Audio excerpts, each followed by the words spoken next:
नमस्कार दोस्तों, स्वागत है आप सभी का Sumit sir academy YouTube channel पर। इस सेशन में हम परमुटेशन कॉम्बिनेशन का एक बहुत ही इंपॉर्टेंट कॉन्सेप्ट डिस्कस करने वाले हैं, right.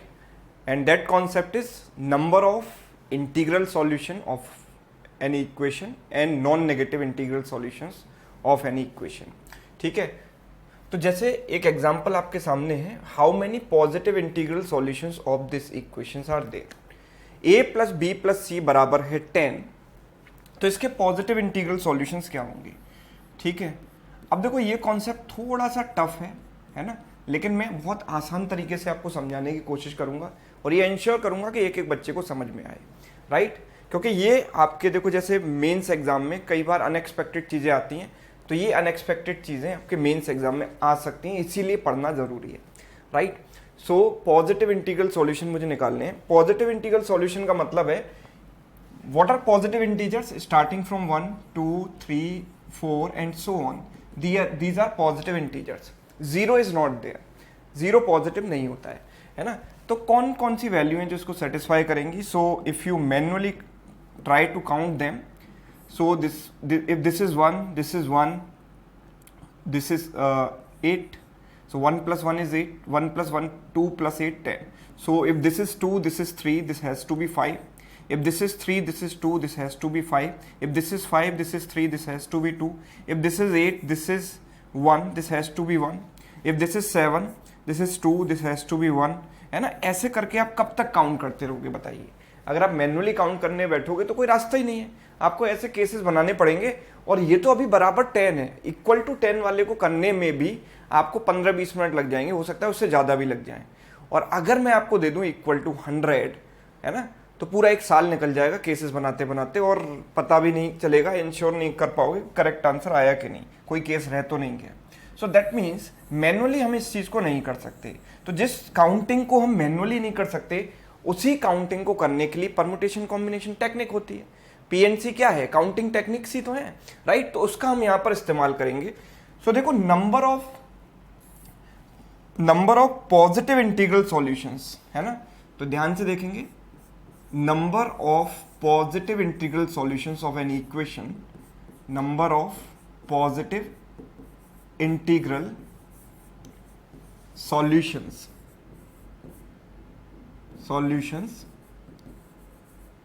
Of any equation of this type, इस टाइप की इक्वेशन का, ऐसा नहीं कि कोई भी आपने कुछ भी रख दी, क्यूबिक इक्वेशन, क्वाड्रेटिक इक्वेशन, इस टाइप की इक्वेशन का जो पॉजिटिव इंटीग्रल सॉल्यूशंस होते हैं, एन। तो इक्वेशन की फॉर्मेट लिख देते हैं पहले। लेट सपोज इक्वेशन है a1 प्लस इक्वेशन हमने लिखी a1 plus a2 plus a3 up to ar। Suppose r number of variables हैं यहाँ पर and that is equal to n, है ना। ये एक लीनियर इक्वेशन है, a1 a2 a3 up to ar and that is equal to n। So इसके जो number of positive integral solutions होते हैं वो होते हैं n-1 cr-1। ठीक है, n-1 cr-1। ये क्यों होता है इसकी तो अभी हम बात करेंगे, है ना। ऐसा क्यों होता है इसकी भी बात करेंगे, लेकिन फिलहाल इसमें अप्लाई करते हैं इस चीज को। पॉजिटिव इंटीग्रल सॉल्यूशन निकालने हैं। What is the value of n here. n क्या है, ये जो साइड में लिखा हुआ है राइट हैंड साइड पर जो वैल्यू है वो n है, यानी n की वैल्यू यहाँ पर 10 है। और r क्या है, लेफ्ट हैंड साइड में जितने वेरिएबल हैं, यहाँ पर r वेरिएबल्स थे तो r वैल्यू थी r, और यहाँ पर वेरिएबल्स कितने हैं, 3, तो r की वैल्यू क्या हो गई, 3 हो गई, r की वैल्यू 3 हो गई। सो यहाँ पर number of positive integral solutions होंगे n-1 यानी 10-1 cr-1 यानी 3-1। सो it is what 9c2। 9c2 मतलब 9 into 8 divided by 2। So 9 into 8 divided by 2 which is what 36। 36 positive integral solutions होंगे इस इक्वेशन के। आप मैनुअली काउंट करते तो 36 केसेस आपको काउंट करने पड़ते, है ना। चलिए अब बात आती है कि ये फॉर्मूला आया कैसे, मतलब क्यूरियोसिटी आपके अंदर होनी चाहिए जानने की कि ये चीज़ आई कैसे, है ना। तो ये कैसे आई इसको समझने के लिए मैं एक एग्जांपल लेता हूँ। लेट्स सपोज कि आपके पास मतलब इस इक्वेशन को मैं इस तरीके से देखता हूं कि मुझे 10 टॉफी हैं और वो 3 बच्चों में डिस्ट्रीब्यूट करनी है। इन 3 बच्चों के नाम है ए बी सी, है ना। ये जो 10 टॉफी हैं मैं 3 डिफरेंट चिल्ड्रन में डिस्ट्रीब्यूट करना चाहता हूं, है ना। उन चिल्ड्रन के जो नाम है वो है ए बी सी, राइट। तो मैंने किस तरीके से डिस्ट्रीब्यूट कर सकता हूं, तो मैं ये मान लेता हूं कि भाई 10 टॉफी मैंने ऐसे बना दी, 1 2 3 4 5 6 7 8 9 10। So these are 10 toffees, right? I need to divide these 10 toffees among 3 children. So I have to make 2 partitions. मैं कहीं भी 2 partitions लगा दूंगा। कैसे? जैसे एक पार्टीशन अगर मैंने यहां लगाया और एक पार्टीशन मैंने यहां लगा दिया, तो एक बच्चे को मिल गई 2, दूसरे वाले को मिल गई 4 एंड तीसरे वाले को भी मिल गई 4, और 2 + 4 + 4 मिलकर क्या हो गया, 10 हो गया। And this is one of the solutions of this equation, yes और नो, है ना। अगर मैं पार्टीशन यहां पर लगाऊं, एक पार्टीशन यहां पर, एक यहां लगा दिया, तो मैं कहूंगा कि एक बच्चे को 4 मिली, दूसरे को 2 मिली, तीसरे को 4 मिल गई। 4 + 2 + 4 is one of the solution, है ना। अगर मैं पार्टीशन यहां लगा देता हूं, एक यहां पर, एक यहां पर, तो एक बच्चे को मिल गई कितनी, 6, एक को 1 और एक को 3, तो 6 + 1 + 3 मिलकर कितना हो गया, 6 + 1 + 3 मिलकर कितना हो गया, 10 हो गया, है ना। अगर मैं पार्टीशन को यहां लगा देता हूं, देखो आप कहोगे सर 6 1 3 तो काउंट हो गया, क्या 1 6 3 भी काउंट होगा? बिल्कुल होगा। अगर मैं पार्टीशन को यहां लगाऊंगा और दूसरे पार्टीशन को यहां लगाऊंगा, तो 1 + 6 + 3 ये भी काउंट हो गया, है ना। That means I have to select 2 places for partition. मैं 2 पार्टीशन क्यों करना चाहता हूं, क्योंकि 2 पार्टीशन करने से मेरा जो नंबर ऑफ टॉफीज हैं, जो 10 टॉफीज हैं, वो 3 पार्ट्स में डिवाइड हो रही हैं, है ना। तो हम ये कह रहे हैं कि यहां पर 10 था इक्वल में, मतलब अगर n की वैल्यू 10 है ना, तो यहां पर नंबर ऑफ टॉफीज थी 10। सो पार्टीशंस के लिए कितनी पॉसिबिलिटीज है, कितनी, मतलब कहां मैं पार्टीशन लगा सकता हूं, तो there are how many gaps, इन गैप्स में ही तो पार्टीशन लगाऊंगा। सो यहां पर गैप कितने हैं, देखो 1 2 3 4 5 6 7 8 9, तो 10 टॉफी हैं, तो उनके बीच में 9 गैप हैं। उन 9 गैप में कहीं भी दो पार्टीशन मुझे लगाने हैं, तो उन 9 गैप में से कोई भी 2 गैप मैं सेलेक्ट कर लूं। कितने तरीके से कर सकता हूं, 9C2 तरीके से। भाई अगर 9 गैप हैं तो 2 पार्टीशन लगाने के लिए मुझे 2 गैप सेलेक्ट करने हैं।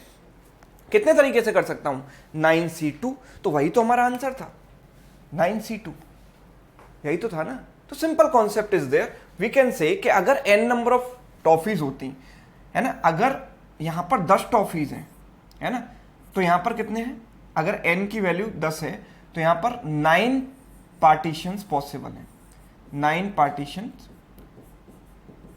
पॉसिबल है ना, 9 possibilities for partitions. So if there are n toffees, or we can say हाँ n toffees हैं, तो there will be n - 1 partitions, है ना, n - 1 partitions। अब भाई एक बात मुझे बताओ कि मुझे यहाँ पर 2 पार्टीशन क्यों सेलेक्ट करने थे, क्योंकि ये टॉफी मुझे 3 बच्चों में डिवाइड करनी थी, है ना। तो अगर मुझे यहाँ पर 3 बच्चे हैं, है ना, अगर 3 स्टूडेंट्स हैं, 3 स्टूडेंट्स हैं या 3 चिल्ड्रन हैं, 3 चिल्ड्रन हैं, 3 चिल्ड्रन क्यों है, क्योंकि 3 वेरिएबल है, 1 2 3, तो यहां पर मुझे कितने पार्टीशन सेलेक्ट करने पड़े, 2 पार्टीशंस मुझे सेलेक्ट करने पड़ेंगे, है ना, क्योंकि 2 पार्टीशंस अगर आप सेलेक्ट करोगे तो ये जो टॉफीज हैं वो 3 पार्ट्स में डिवाइड हो जाएंगी, राइट। तो अगर r नंबर ऑफ चिल्ड्रन होंगे, जो चिल्ड्रन है वो किसको रिप्रेजेंट कर रहे हैं, इस वेरिएबल को, अगर r नंबर ऑफ चिल्ड्रन होंगे, so we have to select r - 1। जैसे 3 के साथ 2 आया, 3 से 1 कम, तो r के साथ r - 1 आएगा, है ना। और इन टोटल n - 1 पार्टीशंस में से मुझे r - 1 पार्टीशन सेलेक्ट करने, तो n - 1 C r - 1 तरीके से मैं कर सकता हूं। ये हमारा फॉर्मूला निकल कर आया जो हमने डायरेक्ट अप्लाई किया था, राइट। तो जैसे यहां पर 10 टॉफीज थी, 10 टॉफीज मतलब 9 गैप्स, अगर मुझे इन्हें 3 में डिवाइड करना है तो मुझे 2 पार्टीशन यहां लगाने पड़ेंगे। तो 9 पार्टीशन यानी 9 गैप्स में से आप 2 गैप्स कितने तरीके से सेलेक्ट कर सकते हो, 9C2, उतने ही इस इक्वेशन के सॉल्यूशन होंगे, पॉजिटिव इंटीग्रल सॉल्यूशंस, ठीक है। तो ये बात हुई भाई पॉजिटिव इंटीग्रल सॉल्यूशंस की। अब अगर यहां पर 0 भी अलाउड हो, आप ये कहो कि सर यहां पर किसी की वैल्यू 0 भी हो सकती है, कोई एक ऐसा बच्चा भी है जिसको 0 टॉफी मिल सकती है। अभी तो मैं पॉजिटिव इंटीग्रल सॉल्यूशन की बात कर रहा था, तो मैं ये कह रहा था कि जीरो इज नॉट अलाउड, मतलब कोई ऐसा बच्चा नहीं होगा जिसको जीरो मिलेंगी। यस, तो अगर ऐसी कंडीशन हो जहां पर जीरो की रिक्वायरमेंट भी है, जैसे कि how many non negative integral solutions are there, non negative में तो जीरो भी आ जाता है ना। तो if I talk about non negative numbers, it can be 0, it can be 1, 2, 3 and so on. तो ये जीरो से स्टार्ट होते हैं non negative, zero is also non negative, so that means zero is also allowed. तो zero अगर allowed है और मेरे पास इक्वेशन है ये वही वाली, a1 plus a2 plus a3 up to r number of variables हैं यहाँ पर लेफ्ट हैंड साइड में, और इक्वल टू में लिखा है n। So number of non negative integral solutions होते हैं n plus are minus one c are minus one, n plus are minus one c are minus one. तो जैसे यहाँ पर नॉन नेगेटिव इंटीग्रल सॉल्यूशन मुझे निकालने इस इक्वेशन के, इस वाली इक्वेशन के नॉन नेगेटिव इंटीग्रल सॉल्यूशन निकालने, a plus B plus c बराबर 10। तो जितने भी वेरिएबल हैं वो r की वैल्यू क्या है यहाँ पर 3, और जो राइट हैंड साइड में लिखा है वो n की वैल्यू क्या है 10। The value of n is 10।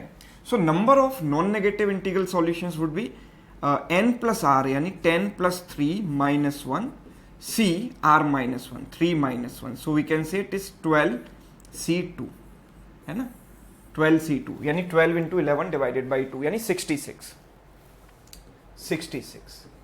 ठीक है, तो इसके नॉन नेगेटिव इंटीग्रल सॉल्यूशंस क्या आएंगे 66। पहले कितना आ रहा था 36 जब पॉजिटिव इंटीग्रल सॉल्यूशन लिखे। अब सॉल्यूशन ज्यादा क्यों आ रहे हैं, बिकॉज जीरो वाले केसेस भी बनेंगे, राइट। जैसे एक केस हो गया 0 प्लस 2 प्लस 8, 0 प्लस 2 प्लस 8, है ना। तो ऐसे बहुत सारे केसेस आएंगे जहां पर जीरो भी अलाउड है, तो इसलिए यहां पर आ रहा है 66। ठीक है, अब ये फॉर्मूला कैसे आया, तो ये भी आप ड्राइव कर सकते हो इसी तरीके से। देखो नॉन नेगेटिव की अगर मैं बात करूंगा, non negative integral solutions, non negative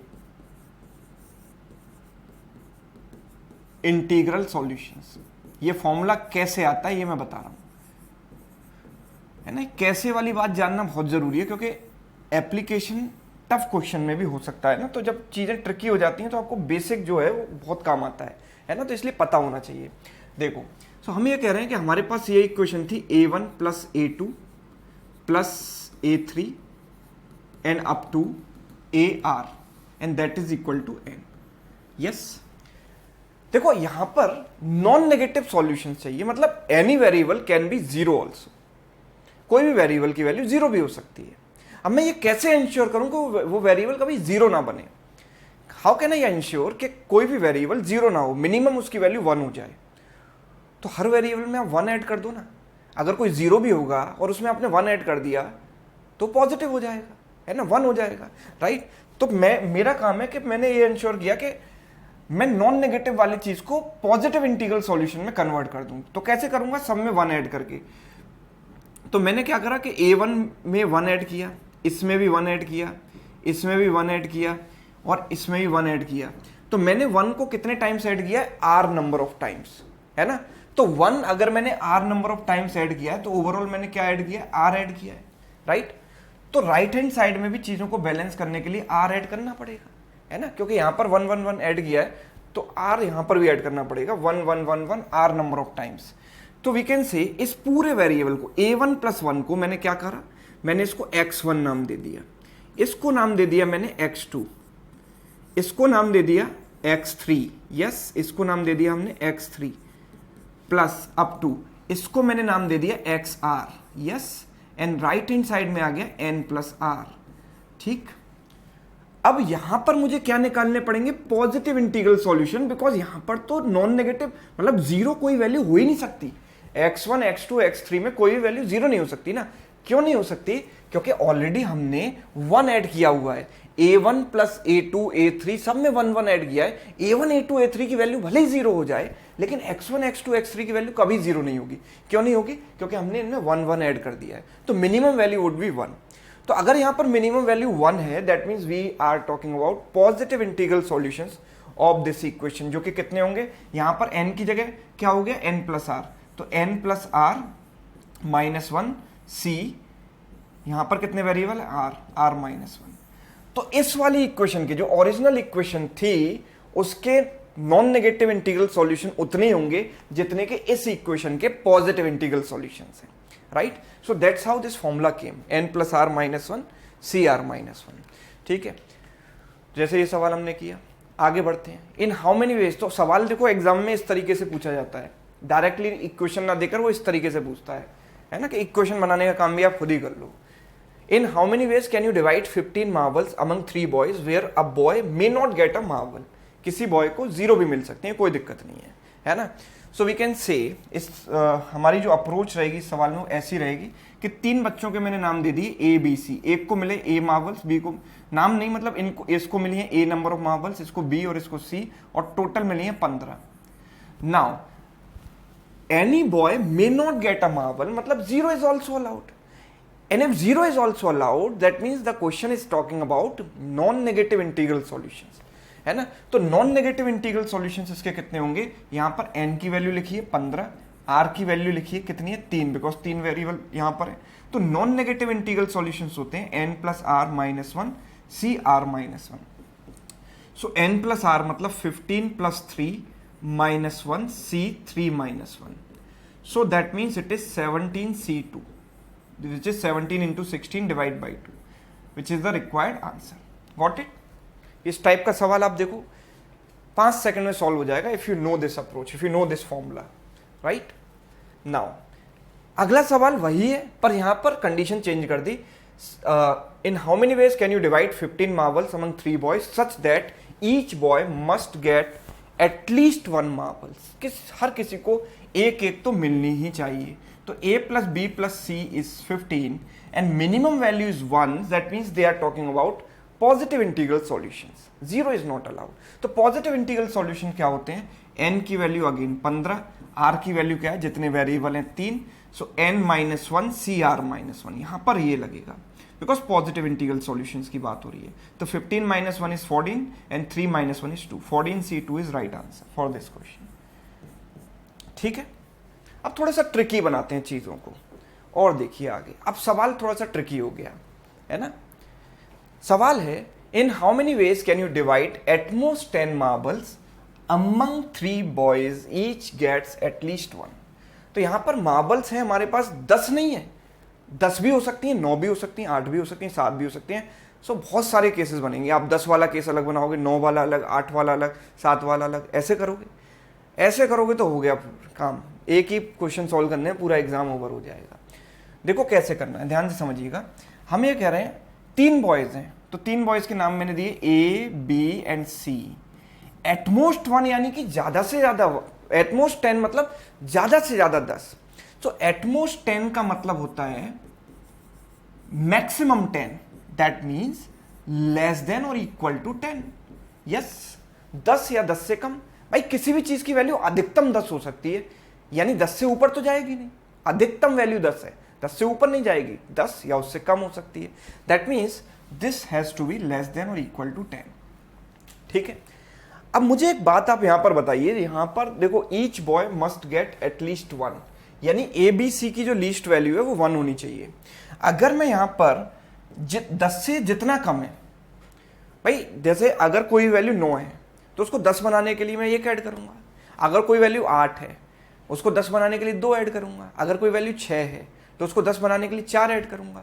मतलब अगर इन तीनों का सम 10 नहीं बनता है तो एक डमी वेरिएबल लगा देते हैं जो इसको 10 बना दे, है ना। तो अगर मैं इसको 10 बना देता हूं तो कैसे बनाऊंगा, देखो we can say a plus B plus C plus k, एक डमी वेरिएबल मैंने k लगा दिया, where k is nothing but a dummy variable, कुछ भी, मतलब एक रैंडम वेरिएबल है, कुछ भी। ठीक है, अगर मैंने ये यहां पर लगाया सो दिस बिकम्स 10, है ना।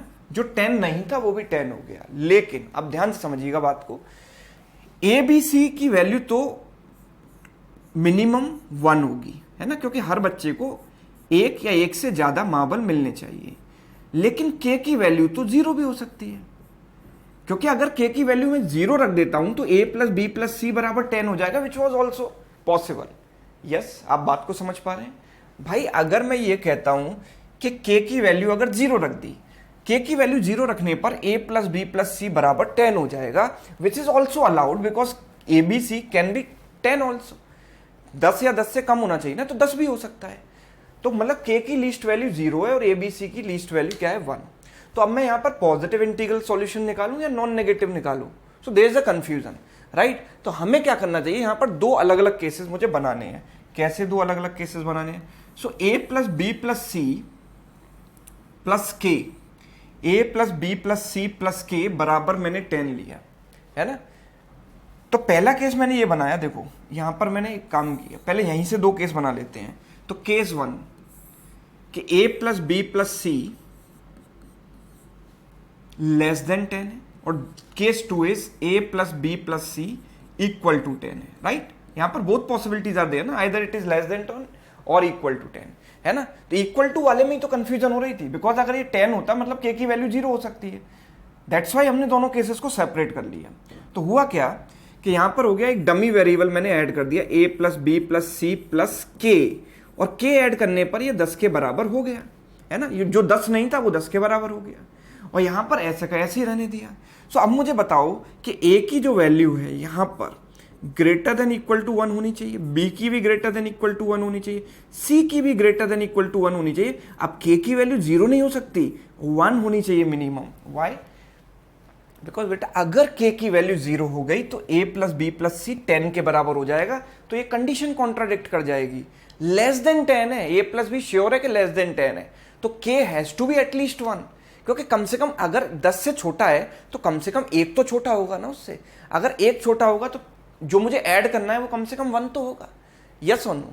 तो यहां पर इक्वल टू 10 नहीं हो सकता, दैट्स वाई k की वैल्यू 0 नहीं हो सकती, k has to be greater than equal to 1। तो यहां पर यूनिफॉर्मिटी आ गई, चारों वेरिएबल पॉजिटिव इंटीजर्स होंगे, चारों वेरिएबल 1 या 1 से बड़े होंगे, मतलब दे आर पॉजिटिव इंटीजर्स। तो यहां पर पॉजिटिव इंटीग्रल सॉल्यूशंस निकालेंगे, n-1 c r-1, r कितना है यहाँ पर, 4 वेरिएबल हैं, तो 4-1, सो इट इज 9c3। और यहां पर देखो, यहां पर k की वैल्यू क्या है, कुछ भी, मतलब 1 से बड़ी होनी चाहिए, ये भी 1 से बड़ी होनी चाहिए, k तो है ही नहीं यहाँ पर, a b c की वैल्यू, तीनों की वैल्यू 1 से बड़ी होनी चाहिए। So here also we have to find out positive integral solutions of this. So यहाँ पर n-1 c r, r कितना है, जितने वेरिएबल है 3 है, तो 3-1, सो इट इज 9c2। यस, तो 9c3 केसेस यहां पर बने, 9c2 केसेस यहां पर बने, दोनों को ऐड किया तो 9c3 प्लस 9c2 मेरा आंसर आ गया, है ना। This is the right answer. Clear है? तो दो केसेस यहां पर अलग अलग बनाए। नेक्स्ट, अच्छा अब यहां पर कंडीशन मैंने हटा दी कि each boy gets at least 1 marble वाली कंडीशन नहीं है, राइट। अगर ये कंडीशन नहीं है so any boy can get 0 also. तो अब देखो ये केस मेरे लिए और आसान हो जाएगा। क्यों आसान हो जाएगा ये देखो, मैं ये कह रहा हूं कि भाई a plus B plus C at most 10 होना चाहिए, मतलब लेस देन और इक्वल टू 10 होना चाहिए, है ना। अब मैं जब यहां पर डमी वेरिएबल ऐड कर रहा हूं तो a plus B plus C plus एक dummy variable, extra variable add किया जो कि इसको 10 के बराबर बना दे, राइट, 10 के बराबर बना देगा। अब मुझे ये बताओ कि any boy can get 0 also, that means minimum value of this variable is 0, so it has to be greater than equal to 0, it has to be non-negative, it has to be non-negative, and what about k? k तो हमेशा ही greater than equal to 0 रहता ही है, right, क्योंकि अगर मैं k को 0 भी रख दूंगा तो ये 10 के बराबर हो जाएगा, which is also fine, कोई दिक्कत नहीं है। तो यहाँ पर यूनिफॉर्मिटी आ गई ना, यूनिफॉर्मिटी मतलब चारों के चारों नॉन नेगेटिव हैं, तो मुझे अलग अलग केसेस बनाने की यहाँ पर जरूरत नहीं है। पिछले केस में क्या हो रहा था कि ये ग्रेटर देन 1, ये 1, ये 1 और ये 0 हो रहा था, इसकी लीस्ट वैल्यू 0 थी, तो हमें अलग अलग केसेस बनाने पड़े। यहाँ पर अलग अलग केसेस बनाने की जरूरत नहीं, बिकॉज ऑल 4 सबकी मिनिमम वैल्यू 0 है। So we have to find out non negative solutions of this. तो यहाँ पर n की वैल्यू कितनी हो गई 10 और r की वैल्यू कितनी हो गई, 4 वेरिएबल है तो 4। तो नॉन नेगेटिव का फॉर्मूला क्या होता है, n plus are minus 1 C are minus 1। So n plus are मतलब 10 प्लस 4 14 माइनस 1 यानी 13 c 4 माइनस 1 यानी 3। 13c3 is right answer, yes और no. 13c3 is correct answer, right. आगे बढ़ो, नेक्स्ट क्वेश्चन। अब थोड़ा सा और ट्रिकी बनाते हैं चीजों को। अगला देखो, ये है A B C D, A plus B plus C plus D, A plus B plus C plus D less than equal to 150, yes. अच्छा, कंडीशन इज अब यहां पर ये नहीं कि एटलीस्ट 1 है, यहां पर एटलीस्ट क्या है 25 है, कम से कम 25 है ना। अब भाई कम से कम 25 है ए की value, A is greater than equal to 25, ये कहता है कि भाई ए की वैल्यू कम से कम 25 होनी चाहिए, उससे बड़ी होनी चाहिए। Same is true for B, C and D also. तो इस चीज को मैं कैसे इंश्योर करूं, क्योंकि मुझे तो जो फॉर्मूला आता है n-1 CR-1 वो तो तब लगता है जब मिनिमम वैल्यू 1 हो, और n+R-1 CR-1 कब लगता है, जब मिनिमम वैल्यू वेरिएबल्स की 0 हो। यहां तो मिनिमम वैल्यू 25 दे रखी है, तो मिनिमम वैल्यू 25 है, तो मैं कैसे इंश्योर करूं कि सारे वेरिएबल्स की मिनिमम वैल्यू 0 पर आ जाए। तो मैं एक काम करता हूं भाई, मैं इस नंबर को बोल देता हूं, इस नंबर को मैं रख देता हूं 25 प्लस कैपिटल ए। ध्यान से मेरी बात को गहराई से सोचना और समझना। इसको मैं रख देता हूं 25 प्लस कैपिटल बी। मैंने 25 प्लस समथिंग रख दिया इनको, क्योंकि ये 25 से बड़े होंगे ना, और 25 से बड़ी कोई भी चीज है, 25 या उससे बड़ी कोई भी चीज है, तो 25 प्लस समथिंग ही होगी, 25 प्लस समथिंग होगी ना। तो 25 प्लस समथिंग, ये भी 25 plus something, 25 plus capital C, this was small C, this is capital C. And what about this 25 plus capital D. Yes, अगर मैं इन चारों को ऐड करता हूं, so it has to be less than equal to 150। मैंने variable change किए है ना, मैंने वेरिएबल में कुछ ऐड नहीं किया। आप ये मत समझना कि मैंने इन 25 जोड़ दिया है, मैंने इन वेरिएबल को ही चेंज कर दिया है। मैंने कर दिया 25 प्लस समथिंग, है ना, क्योंकि 25 से बड़े होंगे ना, इनकी मिनिमम वैल्यू 25 प्लस समथिंग ही होगी ना। तो वो समथिंग क्या है, capital A, capital B, capital C and capital D. So we can say कि यहां पर ए प्लस, अच्छा मुझे एक बात बताओ कि फ्रॉम दिस कैन आई से कि कैपिटल ए की जो मिनिमम वैल्यू है वो 0 होगी, कैपिटल बी की मिनिमम वैल्यू 0 होगी, कैपिटल सी की मिनिमम वैल्यू 0 होगी, एंड कैपिटल डी की मिनिमम वैल्यू भी 0 होगी। व्हाई? बिकॉज अगर ए की वैल्यू मैंने 0 रखी मिनिमम, तो स्मॉल ए की मिनिमम वैल्यू 25 आ गई, और ए की वैल्यू अगर आप कोई पॉजिटिव वैल्यू रखोगे, so it has to be greater than 25, 25 plus positive, है ना। तो मतलब ये कंडीशन सेटिस्फाई हो गई ना हमारी, कि ए जो है, जो स्मॉल ए है, वो 25 से बड़ा होगा, स्मॉल भी 25 से बड़ा होगा। ये कंडीशन तो हमेशा सेटिस्फाई होगी अगर ए बी सी डी 0 भी क्यों ना हो जाए, 25 या उससे बड़ी वैल्यू हमेशा होगी। मतलब they became non negative now, इनकी मिनिमम वैल्यू हम 0 पर ले आए हैं। सो I can say A plus B plus C plus D, यहां से कितना हो जाएगा, 25 25 25 25 हो गया 100, 100 उधर जाएगा, तो 150 माइनस 100 कितना आ गया, 50, 50, right, 50। So now in this we can say, यहां पर 0 0 0 0 इनकी मिनिमम वैल्यू है, so this case turns out to be the previous one, है ना, प्रीवियस वाला बन गया। यहां पर इनकी वैल्यू क्या थी, मिनिमम 0 0 0। तो हमने क्या किया, यही क्वेश्चन बन गई ना इसी टाइप की, एक डमी वेरिएबल ऐड कर दिया, यहां पर एक डमी वेरिएबल के ऐड कर देंगे, तो ये 50 के बराबर हो जाएगा। तो वी कैन से कि यहां पर हमने क्या करा, a plus B plus C plus D, और एक डमी वेरिएबल के ऐड कर दिया ताकि ये 50 के बराबर हो जाए। तो भाई इसकी वैल्यू भी 0 मिनिमम, इसकी भी 0, इसकी भी 0, इसकी भी 0, और इसकी भी मिनिमम वैल्यू 0 ही है, के की तो हमेशा मिनिमम वैल्यू 0 होती है। तो इसके मुझे क्या निकालने, non negative integral solutions, because minimum value is 0, so 0 is allowed. So n plus r minus 1, n is 50 here, r is how much, number of variables के बराबर, कितने वेरिएबल्स हैं, 5। सो we can say 50 plus 5 minus 1 c 5 minus 1, so it is 54 c4। So the answer is 54C4. Yes. So that's how we can solve such kind of complex question. Now coming to next one. इस type के सवाल भी हम solve कर सकते हैं। कोई भी इक्वेशन दी जाए, उसकी सम पावर दी गई है, और उसमें आपसे पूछा गया कि कितने टर्म्स होंगे इसके सॉल्यूशंस में, है ना, इसके एक्सपेंशन में कितने टर्म्स होंगे, राइट। सो हमारे पास है a plus B plus c की power 20, a plus B plus c की पावर 20, इसको एक्सपेंड करके how many terms will be there, ये मुझे बताना है। तो एक दिमाग लगाओ, छोटा सा, थोड़ा सा दिमाग लगाओ। जैसे आप छोटा नंबर ले लो कोई, मैंने कहा कि sir a plus b whole cube मैं ले लेता हूँ। So what is a plus b whole cube, it is a cube, and b की पावर क्या है यहाँ पर 0, plus a square into b, a square into b, b को b की पावर 1 लिख दूँ, plus b square into a की power 1 plus b cube into a की पावर 0। आप हर एक टर्म में अगर देखोगे, इसके एक्सपेंशन में कितने टर्म्स हैं, 1 2 3 4 टर्म्स आर देयर, है ना। हर एक टर्म में आप देखोगे तो ये जो बन रहा है ना 3 प्लस 0, ये इसके बराबर बन रहा है 3। यहां पर भी पावर्स का सम 2 प्लस 1 3 बन रहा है, ये भी 3 बन रहा है, ये भी 3 बन रहा है, 2 + 1 यहां पर भी 3 बन रहा है और 3 + 0 यहां पर भी क्या बन रहा है, 3 बन रहा है। यस, सारे 3 बन रहे हैं। यस, तो मतलब कि जितने तरीके से देखो इसके एक्सपेंशन का कोई एक रैंडम टर्म आप लोगे, सो a की पावर x इंटू बी की power y, I don't know what is the value of x and y, वो कुछ भी हो सकती है। जैसे x की वैल्यू यहाँ पर 3 है, y की वैल्यू 0 है, यहाँ पर x की वैल्यू 2 है, y की वैल्यू 1 है, तो एक रैंडम टर्म है। और रैंडम टर्म में क्या होगा, x प्लस वाई जो पावर्स का सम है वो किसके बराबर आ रहा है, इसके बराबर आ रहा है, इसके बराबर 3 के बराबर, है ना। अब x प्लस वाई बराबर 3 है और x और y की वैल्यू 0 भी हो सकती है, बिकॉज आप देख रहे हो कहीं ना कहीं पावर 0 भी है, 0 is also possible. So there are total how many cases, कितने तरीके से आप बना सकते हो इसको 3, या तो आप 3 0 लोगे, या 2 1 लोगे, या 1 2 लोगे, या 0 3 लोगे, है ना। तो ये 4 केसेस बनेंगे, that's why there are 4 terms. और इन 4 केसेस को हम डायरेक्टली कैसे काउंट कर सकते थे, by using our technique, our formula. Formula क्या था हमारे पास, नॉन नेगेटिव है ना, 0 इज ऑल्सो अलाउड, तो फॉर्मूला होता है n + r - 1। यहां पर n की वैल्यू है 3 और r की वैल्यू क्या है 2, because 2 variables are there. So 3 + 2 - 1 c 2 - 1, so it is 4c1, so 4c1 is what 4, so number of terms कितने आए, 4 आए। तो जितने तरीके से आप इसकी पावर प्लस इसकी पावर बराबर इसको लिख सकते हो, उतने ही टर्म्स इसमें आएंगे। तो same way we will apply the same approach here.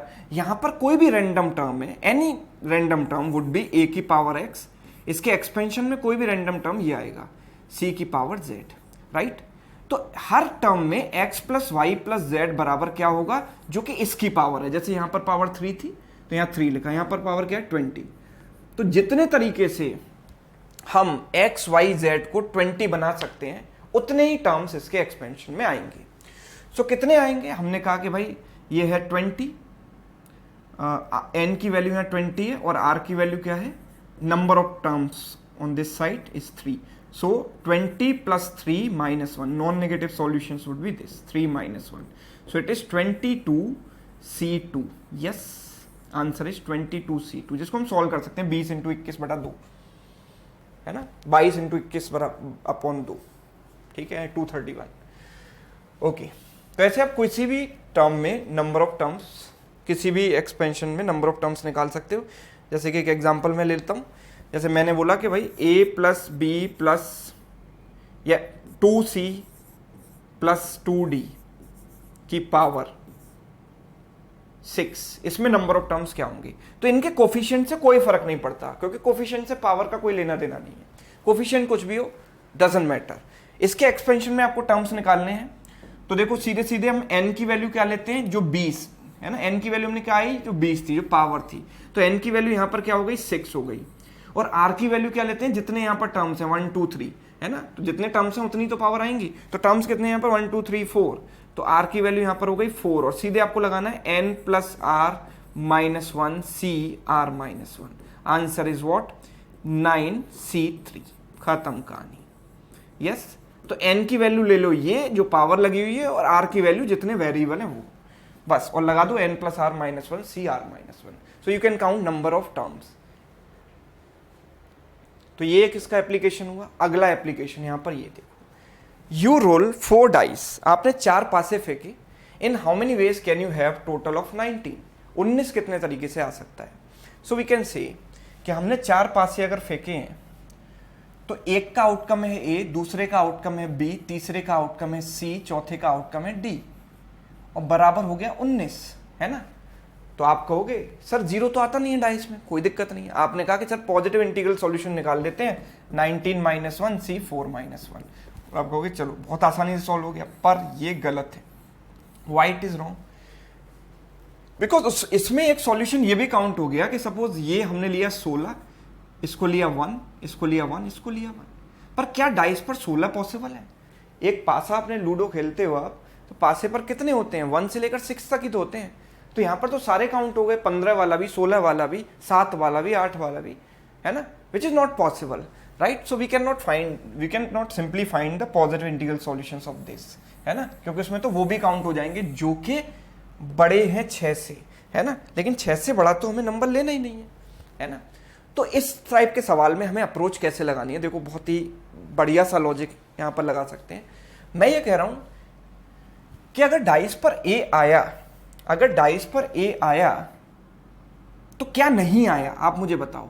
6 minus ए नहीं आया ना, दिस इज कॉल्ड कॉम्प्लीमेंट, है ना, कि जो आया है और जो नहीं आया है उसका सम है 6।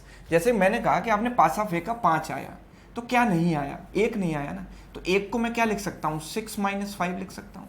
अगर आपने पासा फेंका 4 आया, तो क्या नहीं आया, तो ये 6 से कितना कम है, 6 माइनस 4, यस 6 माइनस 4।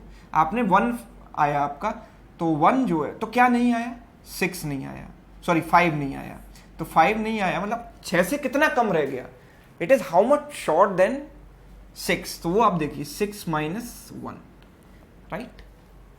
तो आप ये सोचो कि ये 6 से कितना कम रह गया, अभी ये क्यों कर रहे हैं ये भी आपको समझ में आ जाएगा। 6 से कितना कम रह गया, ए कम रह गया, प्लस ये 6 से कितना कम रह गया, बी कम रह गया, प्लस 6 से सी कम रह गया, प्लस 6 से डी कम रह गया, है ना। अच्छा, आधे मैंने छोटे बना दिए, आधे बड़े, एक काम करो स्मॉल बना दो इसको भी, ठीक है। तो ध्यान से सुनिएगा बात को और समझिएगा। तो जो नहीं आया है उसका सम क्या होगा, तो हम कह रहे थे कि भाई 6 6 6 6 सभी में आता तो टोटल 24 आता, लेकिन अभी मेरा सम कितना आया है, 19 आया है। अगर सभी में 6 6 6 6 आ जाता तो टोटल मैक्सिमम कितना हो सकता था, 24, अभी आया है 19, तो 24 से ये कितना कम है, 5 कम है ना। ये 5 कैसे आया, 24 माइनस 19 करके, है ना, 24 माइनस 19 करके, है ना। आप वैसे भी देखोगे यहाँ पर सब में माइनस माइनस माइनस माइनस लगा दो, 6 6 6 6 ऐड कर दो, और यहाँ भी माइनस लगा के 24 ऐड कर दो, तो 24 माइनस 19 5 हो जाएगा, और ये 6 माइनस ए 6 माइनस बी 6 माइनस सी 6 माइनस डी बन जाएंगे। अब सवाल आता है कि ऐसा सर किया क्यों आपने, तो भाई मैंने इसलिए ऐसा किया है कि मैं इसको एक वेरिएबल मान लेता हूँ, लेट सपोज P, इसको मैंने मान लिया एक अलग वेरिएबल Q। अभी ये क्यों कर रहे हैं ये भी समझ में आएगा, रुको। इसको मैंने माना Q, इसको माना मैंने R, और इसको मान लिया मैंने S। So these are 4 variables. अब मुझे आप एक बात बताओ कि जो condition A B C D के लिए थी कि A has to be less than equal to 6, B has to be less than equal to 6, C has to be less than equal to 6, D has to be less than equal to 6, ये मुझे ensure करना था। ये tension PQRS के लिए तो है ही नहीं ना। क्यों नहीं है, क्योंकि PQRS तो पहले से 6 से छोटे हैं। अगर मैंने ये कह दिया कि 6 माइनस ए है कोई वैल्यू और A is a positive number, so it becomes less than 6, tension की कोई बात ही नहीं है, राइट। अगर A 6 से छोटा है, ये टेंशन मेरे दिमाग में थी कि मैं इसमें फॉर्मूला कैसे लगाऊं, कैसे इंश्योर करूं कि सारे केसेस 6 से छोटे आए, वो टेंशन यहां खत्म हो गई, क्योंकि P की वैल्यू 6 माइनस ए है, वो तो 6 से छोटी होगी ही होगी ना, उसमें मुझे टेंशन लेने की जरूरत ही नहीं है। मुझे सोचना ही नहीं है कि 6 से छोटी इसको रखूं या नहीं रखूं, वो तो ऑलरेडी 6 से छोटा हो ही चुका है। यस, आपने जो आउटकम आया उसको 6 में से घटा दिया, तो जो उसका कॉम्प्लीमेंट है वो 6 में से घटा कर आया ना, तो वो तो 6 से छोटा हो गई। तो इसमें तो 6 से बड़े केस आ ही नहीं सकते, क्योंकि इनका सम ही 5 के बराबर है, टोटल सम ही 5 के बराबर है, तो कोई भी वेरिएबल 6 से बड़ा हो ही नहीं सकता, है ना। तो इसके आप क्या सॉल्यूशन निकालोगे, सी P, क्या P की वैल्यू 0 हो सकती है, बिल्कुल हो सकती है। अगर A की वैल्यू 6 हो जाए, किसी भी आउटकम, किसी भी डाइस का आउटकम 6 हो सकता है, तो 6 माइनस 6 इसका कॉम्प्लीमेंट 0 भी हो सकता है। So they have to be greater than 0, greater than equal to 0, greater than equal to 0, greater than equal to 0। That means we have to find out non-negative integral solutions of this. So value of n is 5 and number of variables हैं 4. So 5 plus 4 minus 1, C 4 minus 1. So it is 8C3. Answer is what? 8C3. Yes. बताइए। तो ये था भाई हमारा PNC का एक थोड़ा सा टफ वाला concept, positive integral solutions and non negative integral solutions, और उसके एप्लीकेशंस, किस टाइप के क्वेश्चंस में हम उनको अप्लाई करते हैं, राइट। तो एक छोटा सा सेशन मैंने यहाँ पर लिया है, थोड़ा सा टफ कॉन्सेप्ट है, मुझे पता है एक बार में बहुत ही कम लोगों को समझ में आएगा। जिनको एक बार में ना आए उनके लिए पूरी लिबर्टी है, आप जितनी बार चाहो इस सेशन को देखो, रिवाइज करो, नोट्स बनाओ, दिमाग लगाओ, पॉज करके देखो, कैसे भी देखो, लेकिन इस कॉन्सेप्ट को ज़रूर सीख लो, है ना। इससे आपकी लॉजिकल एबिलिटी डेवलप होगी, सोचने समझने की जो क्षमता है वो बढ़ेगी, और दिमाग थोड़ा सा ओपन होगा। और ठीक है, तो ये सेशन आपको कैसा लगा और ये कॉन्सेप्ट आपको कैसा लगा ये मुझे कमेंट करके ज़रूर बताइएगा। चैनल पर नए हैं तो चैनल को सब्सक्राइब भी कर सकते हैं, बेल आइकन को प्रेस कर देना ताकि नेक्स्ट सेशन का नोटिफिकेशन आपको टाइम पर मिल सके। Thank you so much.